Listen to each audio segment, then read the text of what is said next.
Hello my Rover friends and welcome back to the Lucky 8 channel. Today we're going to talk about the Lucky 8 Defender winch bumper.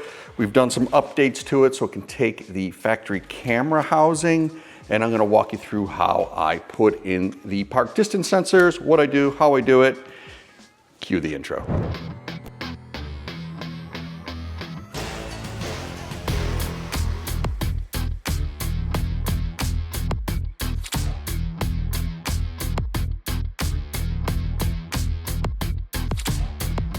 Okay, first thing we're going to start off with is the camera mount. It's a two-piece system.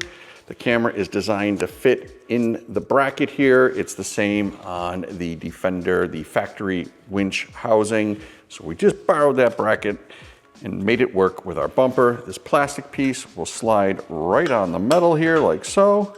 You'll line it to the two holes and run in two self-tapping screws. You're going to take this screw, which is left over from when you take your camera apart. That screw is what you use to screw the cover on. I'll bring the camera in so you can see what I'm talking about. With your holes all lined up, get your self-tapper, your drill, and just gently put it in. Ooh, just like that. I'm going to do the other one. Then we'll move on to putting the little screw and the Torx in for the camera housing. But I'm gonna get the screw in, we'll jump ahead. The camera slides in here like so. It's pretty easy to get on, but remember when you do this, when you clip it in, it's gonna be upside down on the car.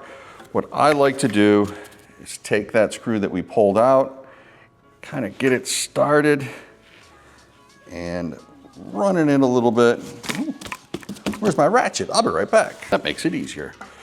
Run it in so it gets started a little bit.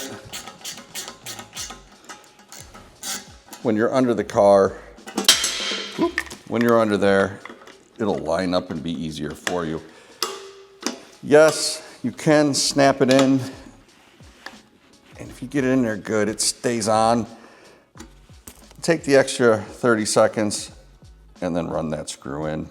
That way, your camera, which is certainly not going to be cheap, isn't dangling there. I'm not going to run it all the way down because I actually do got to put this on the vehicle. On to the park sensors. There is a couple little tips and tricks on the park sensor. So the park sensor has a little notch in it and the bracket has a little notch in it. The sensor, you can kind of force it, but it doesn't want to go in. It only wants to go in one way. On this area, it really doesn't much matter, right? You can kind of put it any way you want. There's plenty of room. The ones on the corner are critical. You want to make sure when you stick this in that the wiring isn't going to be hanging out or this little bracket isn't going to be up against something on the bumper. So you want to kind of test fit it first, roll it around, and make sure it's exactly where you want it to be. I'm going to bring the camera in and show you what I'm talking about, the notches and the angle on the wiring harness. Come on in. Here is the plastic mount, and what I was trying to say is it's going to fit in like so, but you have the ability to move it at different angles. The park distance sensor has this little square cut into it right there at the top, and this plastic housing has a little square cut into it. So if you clip it like that, it fits good. If you do it the other way, it won't clip in. Now, if the corner piece is here, you get your wire sticking out into the wheel, that won't work. You want to make sure that you glue in these sensor housings in the right way to avoid any conflict with the wire. And no, it doesn't matter to the sensor at all what direction it's in, just as long as it's in there correctly. All right, now that you know the orientation, you want to clean it off with your isopropyl alcohol. I might have got it right this time, guys. We're going to clean off the plastic mount. We're going to clean off the bumper. Once that's dry, we're going to use promoter. That's what I do. If you don't want to, you can just epoxy this in, you can duct tape it in, anything that you like. But the way I do it is clean this off, then use the promoter on these two products, then we'll move to the 3M tape. All right, I'm gonna get cleaning.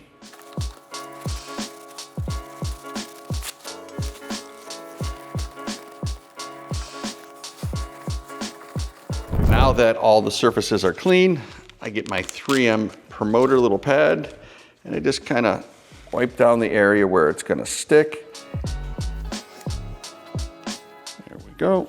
We're gonna let this dry off. Then we're gonna throw on the 3M tape and stick it to it. Almost done. Okay, last step. Well, almost last step. What I do is I get our 3M VHB. I know what that is because somebody smart told me. Very high bond. You know what that translates to? Really, really sticky, especially when we put that promoter on there. So I just stick it on like so. Get my finest scissors. We stole these from the accounting department. They're not gonna miss them. So we stick that on there like so. Same thing on the other side. In the future, if you're watching this, if I'm smart and good, which I'm not, I'm gonna try and get little 3M ones cut out. But if not, we're just gonna use those, get them on there with the promoter. They're super good. Then I take the scissors and just cut around the tape like so. There's no reason to have any extra hanging.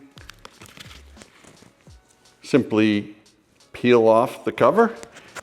I put my finger like this, align it, stick it, boom, done. Move on to the next ones. All right, my friends, pretty easy process. Hopefully that helps you figure it out, especially the camera. We get a lot of questions on that. And this 3M process with the promoter seems to work really, really well. That's all I got. Be sure to follow.